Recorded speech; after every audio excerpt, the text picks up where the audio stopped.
Hello everyone, ये Pooja Kela here and I welcome you all to my channel. दोस्तों, आज के इस वीडियो में हम वो सारे ट्रांजैक्शंस देखने वाले हैं जो कैपिटल और ड्राइंग्स को अफेक्ट करते हैं।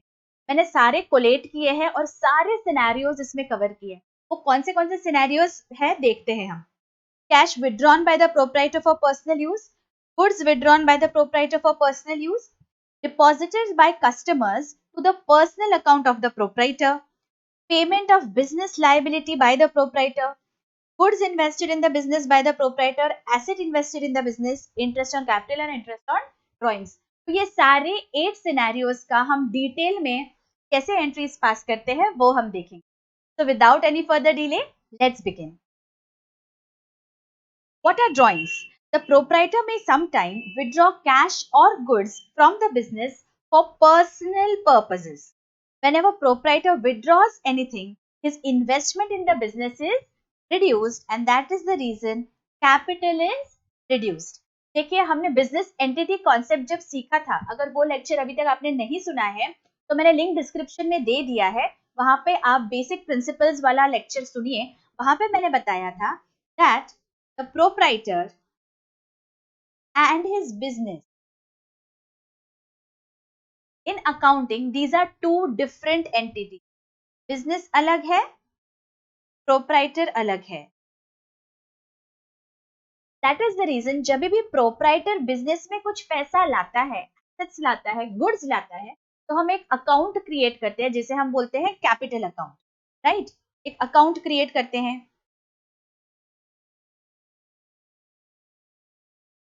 सिमिलरली जब उल्टी ट्रांजैक्शन होती है, मतलब प्रोप्राइटर कुछ विड्रॉ करता है बिजनेस में फॉर हिज पर्सनल यूज, तो बिजनेस से उससे कोई लेना देना नहीं है कि ये कौन सा एक्सपेंस कर रहा है। बिजनेस को सिर्फ इतना पता है जब जो कैपिटल उसने इन्वेस्ट किया था, अब उतने से वो कैपिटल कम हो गया बिकॉज ऑफ द विड्रॉल्स। तो इसीलिए हम एक नया अकाउंट खोलते हैं, जिसे हम बोलते हैं ड्रॉइंग्स अकाउंट। कैपिटल अकाउंट का हमेशा क्रेडिट बैलेंस होता है और ड्राइंग्स का हमेशा डेबिट बैलेंस होता है। ठीक है, तो देखिए हम आगे चलते हैं। Whenever the money or any other asset is taken by the proprietor from the business, assets of the business are reduced. Assets कम हो जाएंगे अगर assets विड्रॉ किया तो, कैश कम हो जाएगी अगर कैश में विड्रॉ किया तो, और अगर गुड्स में विड्रॉ किया तो क्या होगा हम आगे देखेंगे। चलो, cash withdrawn bye the proprietor for personal use. इस सिचुएशन में हम क्या करते हैं, ड्रॉइंग्स को डेबिट करेंगे, जैसे कि मैंने बताया, बिकॉज हमें कैपिटल को रिड्यूस करना है तो डेबिट बैलेंस देना पड़ेगा कैपिटल को, तो हम कैपिटल को डेबिट नहीं देते, एक नया अकाउंट खोलते हैं जिसे हम ड्रॉइंग्स बोलते हैं। ठीक है, ड्रॉइंग्स को हम डेबिट करेंगे एंड कैश को क्रेडिट करेंगे, कैश विड्रॉ हो गई इसके, राइट? कैश बिजनेस में से कम हो गई, debit what comes in, credit what goes out। हमारी एंट्री क्या आएगी, proprietor withdrew cash for personal use. तो ड्रॉइंग्स अकाउंट डेबिट, आपको जर्नल का प्रॉपर फॉर्मेट बनाना है और अच्छी से ये एंट्री लिखनी है। टू कैश अकाउंट 10,000 और नरेशन लिखिए being amount withdrawn for personal use. ठीक है, नेक्स्ट समझते हैं। अच्छा देखिए, ये ट्रिकी है। Life insurance premium on the life of the owner is paid by the business 12,000। Life insurance premium paid by the business, सिर्फ इतना भी आ सकता है। अभी हमें ये मालूम है that life insurance premium is always on the life of a person, मतलब वो प्रोप्राइटर के लिए है, मतलब वो क्या हो गया, ड्रॉइंग्स हो गया है। ये इनडायरेक्ट वे है आपको बताने का that he has withdrawn something. हमें ये लेना देना नहीं है कि किस चीज के लिए विड्रॉ किया है। तो लाइफ इंश्योरेंस प्रीमियम हो या और भी कोई पर्सनल एक्सपेंस हो, हम हमेशा ड्रॉइंग्स को ही डेबिट करेंगे। तो drawings account debit 12,000 to business में से कैश गया है, debit what comes in, credit what goes out. तो our narration will be being life insurance premium paid. ठीक है, लाइफ इंश्योरेंस बिजनेस का नहीं होता है। All right, that is the reason we have understood from this indirectly कि ये drawings है। ऑल राइट, चलो आगे बढ़ते हैं। अभी goods withdrawn bye the proprietor for personal use, now हम कैसे एंट्री पास करेंगे? देखिए, पर्सनल यूज के लिए है तो ड्रॉइंग्स तो हमेशा डेबिट होने ही वाला है, half of the entry we know. अभी नेक्स्ट हाफ में क्या होगा, गुड्स अगर विड्रॉ किए हैं तो क्या होता है, देखिए मैंने जब गुड्स खरीदे थे बिजनेस में, तब मैंने परचेजेस को डेबिट किया था। फॉर एग्जाम्पल मैंने 100 यूनिट्स खरीदे थे, ठीक है। अभी प्रोप्राइटर ने क्या किया, उसमें से कुछ 10 यूनिट्स विड्रॉ कर लिए, तो अभी बिजनेस के पास कितने यूनिट्स बचे, 90 यूनिट्स बचे, राइट। और परचेजेस को डेबिट करके रखा था, परचेजेस को एक्सपेंस दिखा दिया था, बट एक्चुअली ये जो 10 यूनिट का है, ये एक्सपेंस मुझे रिवर्स करना पड़ेगा, बिकॉज मुझे एक्सपेंस उतने से कम करना है, किसी डेबिट वाली चीज को मुझे कम करना है, तो मुझे क्या करना पड़ता है, क्रेडिट करना पड़ता है। वो जो 10 यूनिट खुद के घर पे लेके गया है प्रोप्राइटर, उससे मेरा स्टॉक कम हुआ है बिजनेस का, वो 10 यूनिट्स।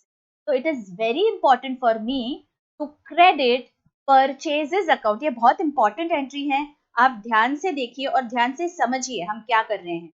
यहाँ पे ड्रॉइंग्स को तो डेबिट करना ही करना है, तो ड्रॉइंग्स अकाउंट डेबिट 8000, क्रेडिट क्या करेंगे, अगर गुड्स बाहर गए हैं तो हमेशा परचेजेस अकाउंट को क्रेडिट होगा। और नरेशन लिख दीजिए, being goods withdrawn bye the proprietor for personal use. Alright, देखो आगे, proprietor took away goods costing 10,000 for, cost 10,000 है, हाँ, फॉर पर्सनल यूज। अभी समझ गया, पर्सनल मतलब ड्रॉइंग्स को डेबिट करना है, चलो हम ड्रॉइंग्स को डेबिट कर देते हैं, ड्रॉइंग्स अकाउंट डेबिट। और क्या, गुड्स गए ना बिजनेस में से, तो हमने देखा अगर गुड्स गए तो हम किसे क्रेडिट करते हैं, परचेजेस अकाउंट को। Now the tricky part here is, उनका सेलिंग प्राइस क्या है गुड्स का, 12,000। अब बताइए 10,000 से डेबिट करें ड्रॉइंग्स को या 12,000 से, तो हमें ये ध्यान रखना है, जितने से मैंने परचेज को पहले डेबिट किया था ना, उतने से ही मुझे यहाँ पे क्रेडिट करना है, क्योंकि उतना ही मुझे इफेक्ट देना है। परचेजेस को जितने से डेबिट किया था उतने से क्रेडिट करूंगी, परचेजेस को मैंने डेबिट कितने से किया था, जो भी कॉस्ट रहेगी 10,000, मुझे सेलिंग प्राइस से कोई लेना देना नहीं है, तो मैं यहाँ पे डेबिट 10,000 से करूंगी। I am not interested in the selling price. So my final entry is drawings account debit 10,000 to purchases, और यहाँ पे मेरा नरेशन होगा being goods withdrawn for personal use. Clear? आगे चलते, deposits by customers to the personal account of the proprietor, मतलब हमारा कोई कस्टमर है, हमारा कोई डेटर है, से हमें पैसे लौटाने हैं, बट बिजनेस के पास देने से बजाय उसने क्या कर दिया, प्रोप्राइटर को वो पैसे दे दिए। तो ऐसे सिनेरियो में हम क्या करेंगे, let's see an example. Our debtor Mr. Sahu deposited cash rupees 5,000 directly in the bank account of the proprietor. Proprietor के बैंक अकाउंट में चला गया वो पैसा। साहू कौन है, हमारा डेटर है। अच्छा ये पहले समझते हैं, अगर साहू ने नॉर्मल केस में, कोई हमारा डेटर है, उसने मुझे पेमेंट कर दिया, तो मैं नॉर्मल बिजनेस सिनेरियो में क्या एंट्री पास करती हूँ, कैश या बैंक जो भी है, उस अकाउंट को मैं डेबिट करती थी और साहू को मैं क्रेडिट करती थी, राइट। बिकॉज साहू से पैसा अभी आ गया, तो उसका अकाउंट उतने से मुझे क्लोज करना पड़ेगा। 5,000 रुपीज से पैसा आ गया, डेटर था, अभी ही is no more my debtor, पहले डेबिट बैलेंस था, अभी क्रेडिट करना पड़ेगा। तो टू साहू 5,000, ये तो पक्की बात है, राइट।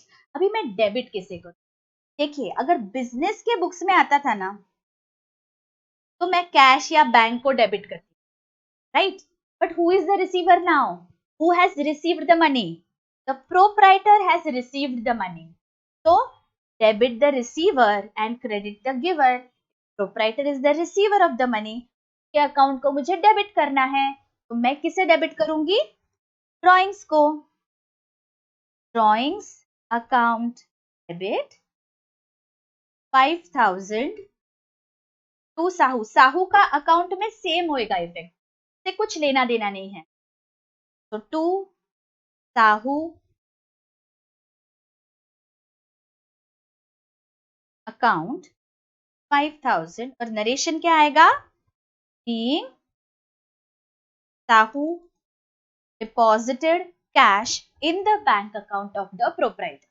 ये इनडायरेक्टली क्या हो गया है कि 5000 साहू से बिजनेस में आए और बिजनेस से प्रोप्राइटर ने विड्रॉ किए। ये ऐसे ना होते हुए डायरेक्टली वो जो पैसा है वो प्रोप्राइटर के अकाउंट, ठीक है। तो हमें ड्रॉइंग्स को डेबिट करना है because debit the receiver, proprietor is the receiver of that money. समझ में आ रही है बात? ठीक है, आगे चलते हैं। Payment of business liability bye the proprietor, मतलब अभी जो देखा था ना उसका उल्टा हो गया। हमारे बिजनेस का कोई क्रेडिटर था और उसको प्रोप्राइटर ने पैसा दे दिया है पर्सनल अकाउंट से। तो देखिए क्या होगा, proprietor has paid off 12,000 to mister Rahul who is the creditor out of his own pocket, मतलब खुद के बैंक अकाउंट से उतना पैसा दिया है या खुद के पर्सनल कैश से उतना पैसा दिया है। अभी नॉर्मल सिनेरियो में अगर मेरा कोई क्रेडिटर है बिजनेस का और मैंने उसे पैसे दे दिए तो मेरी नॉर्मल एंट्री क्या होती थी? नॉर्मल मेरी एंट्री होती थी Rahul account debit to cash या बैंक, राइट? ये नॉर्मल एंट्री होती थी। प्रोप्राइटर ने उतना पैसा दे दिया है तो राहुल को जो मैंने पहले क्रेडिट किया था ना, मुझे ये डेबिट करना ही करना है। तो मेरा half of the entry is solve, Rahul account debit तो पक्का है। अब बिजनेस से कैश बाहर गया क्या? नहीं, तो मुझे ये वाला तो करना नहीं है, कैश को क्रेडिट करना नहीं है। कैश कहाँ से बाहर गया है? प्रोप्राइटर के पॉकेट से बाहर गया है। तो debit the receiver, credit the giver. Proprietor has given that much amount from his personal expense, मतलब उसका जो इन्वेस्टमेंट है बिजनेस में वो बढ़ गया है। कैपिटल को बढ़ाना है, कैपिटल को क्रेडिट करना पड़ेगा। मेरी यहाँ पे एंट्री क्या आएगी? Be very very careful, understand it nicely and thoroughly. यहाँ पे मेरी एंट्री आएगी राहुल अकाउंट डेबिट, क्रेडिटर है उससे पैसा आ गया तो मुझे डेबिट तो करना है, और पैसा आया कहां से? पर्सनल अकाउंट से आया, तो मैं कैपिटल को क्रेडिट करूंगी 12,000 से और मेरी एंट्री यहां पे होगी being 12,000 paid to creditor from proprietor's personal account. समझ में आ रहा है? चलो आगे बढ़ते हैं। Goods invested in the business by the proprietor, proprietor ने गुड्स बिजनेस में लाए हैं। तो ऐसे सिनेरियो में क्या होगा देखते हैं। Mister Rohan owns a book store, तो अगर वो बुक स्टोर का ओनर है तो बुक्स उसके क्या है? गुड्स है। जब मैंने बेसिक टर्म्स आपको एक्सप्लेन किए थे ना, तब मैंने गुड्स का और एसेट का आपको बाइफर्केशन अच्छी से क्लैरिफाई करके बताया था। अगर किसी ने अभी तक वो लेक्चर नहीं देखा है तो मैंने लिंक डिस्क्रिप्शन में दे दी है, वहां पे जाइए ताकि आपको और क्लैरिटी मिले कि गुड्स और एसेट्स में क्या डिफरेंस हो। तो coming back to our example, mister Rohan owns a book store, तो बुक उसके लिए गुड्स हो गए। He bought some books for the store from his own personal funds.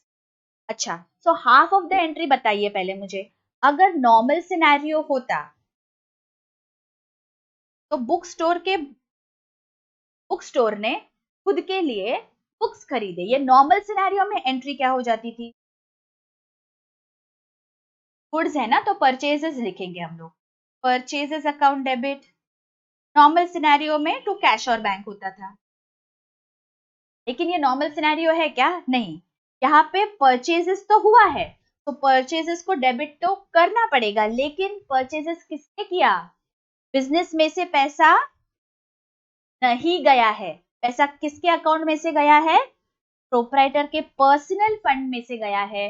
तो इसीलिए मुझे उसका इन्वेस्टमेंट बढ़ाना पड़ेगा, तो कैपिटल को करना पड़ेगा credit. Debit the receiver, credit the giver. Who is the giver? Proprietor. मेरी एंट्री यहाँ पे क्या आएगी? Purchases account debit by 5,000 and to proprietor है ना, तो मुझे कैपिटल को क्रेडिट करना पड़ेगा 5,000 से। Purchases made by the proprietor from his personal funds। समझ में आया? ये बहुत बार आ सकता है आपको ऐसा कि जब कमेंसमेंट किया है ना बिजनेस का, जब हम बोलते हैं that proprietor commences business with cash, उसके साथ आपको ऐसे भी आ सकता है that proprietor commences business with purchases, इतने का गुड्स लेकर आए वो बिजनेस में डायरेक्टली। तो अगर गुड्स बिजनेस में डायरेक्टली पर्सनल फंड से लाया है तो हमें purchases account debit to capital करना है, याद रखिए। ठीक है, नेक्स्ट एंट्री देखते हैं। Now assets invested in the business, पहले गुड्स लाए थे बिजनेस में, अभी एसेट्स लेके आए, तो चलो देखते हैं। Mister Rohan owns a bookstore. He bought some furniture for the bookstore from his personal funds. Furniture क्या है? एसेट है, फ्यूचर इकोनॉमिक बेनिफिट मिलेगा और पर्सनल फंड से आया है, तो क्या करना पड़ेगा यहाँ पे? Asset account debit 20,000।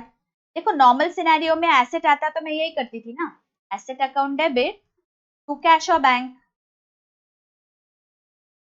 इसलिए एसेट को डेबिट तो करना ही करना है।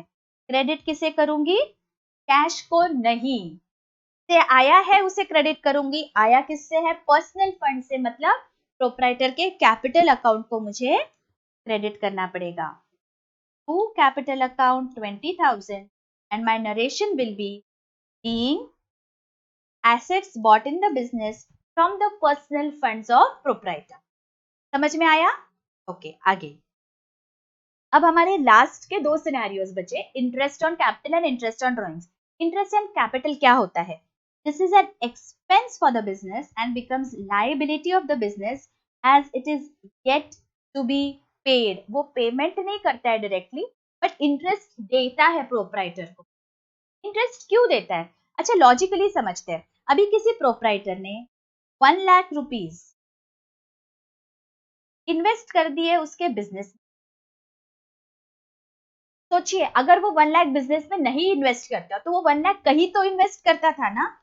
अगर समझो वो बैंक में डालता तो बैंक उसे क्या देती थी? इंटरेस्ट देती थी, इजंट इट? वो 1 लाख रुपीज अगर बिजनेस में नहीं डालता था तो क्या करता था?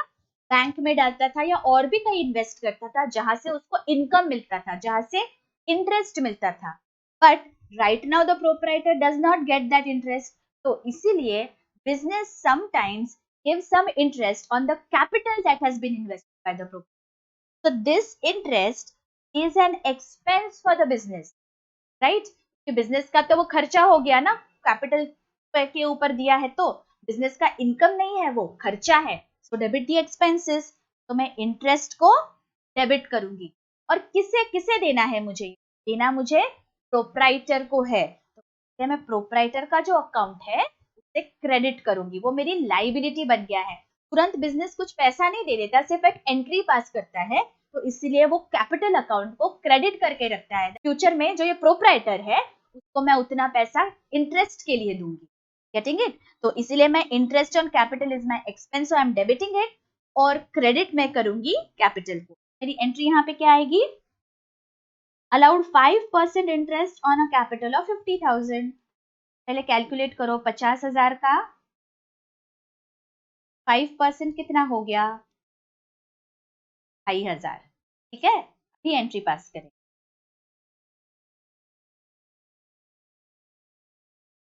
Interest on capital account debit because this is an expense for the business, 2,500 to capital account is my liability, तो इसे क्रेडिट करना पड़ेगा। Being interest on capital allowed. समझ में आ रहा है हमने ये क्यों किया है? अच्छा, भी इसका उल्टा, interest on drawings, this is charged by the business on the amount of drawings bye the proprietor. Charge किया है क्योंकि प्रोप्राइटर उतना पैसा बिजनेस में से बाहर लेके गया, तो बिजनेस बोलता है कि वो पैसे से मेरा इनकम बढ़ सकता था, अभी नहीं बढ़ा है क्योंकि आप वो बाहर लेके चले गए प्रोप्राइटर, तो you give me some interest, तो that interest becomes a gain for the business. अगर गेन है तो हम क्या बोलेंगे? Debit the expenses and credit the gains.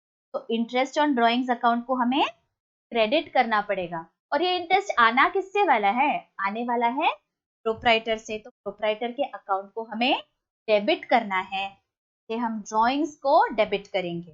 तो हमारी यहाँ पे एंट्री क्या आएगी? Charge interest 10% on drawings of 20,000। 20,000 का 10% कितना है? 2,000। तो हमारी एंट्री यहाँ पे क्या आने वाली है? Drawings account debit 2000 to interest on drawings. See, interest on drawings is a gain for the business. इसलिए मुझे इसे क्रेडिट करना है. इंटरेस्ट ऑन कैपिटल क्या था? इट वॉज एन एक्सपेंस, इसलिए हमने डेबिट किया. ये हमेशा याद रखिए. Being interest charged on drawings. समझ में आ गया? ये सारे ट्रांजैक्शंस हमने कवर कर लिए जहां पे कैपिटल और ड्रॉइंग्स इन्वॉल्व हो रहे हैं. I hope all this explanation has been very very clear और सब कुछ आपको अच्छी समझ में आ गया है. तो अभी हम ये टेस्ट करेंगे. कैसे? Quiz time. आपके सामने मैंने कुछ एंट्रीज रखे हैं, यहाँ पे कुछ फाइनेंशियल ट्रांजैक्शंस है. आप इसका स्क्रीनशॉट ले लीजिए और ये सारे जो ट्रांजैक्शंस है इसके जो भी एंट्रीज आएंगे वो आप मुझे कमेंट सेक्शन में बताइए. जिसने सबसे पहले सबसे सही आंसर दिया है उसे हम पिन करेंगे उस कमेंट को. तो आई एम होपिंग कि मुझे बहुत सारे कमेंट्स आएंगे और ये सारे एंट्रीज आप लिखेंगे, ये सारे आप घर पे ट्राई करेंगे तो आई एम श्योर और भी आपके कंसेप्ट्स बहुत पक्के हो जाएंगे. तो मिलते हैं अगले वीडियो में. Till then take care, bye bye.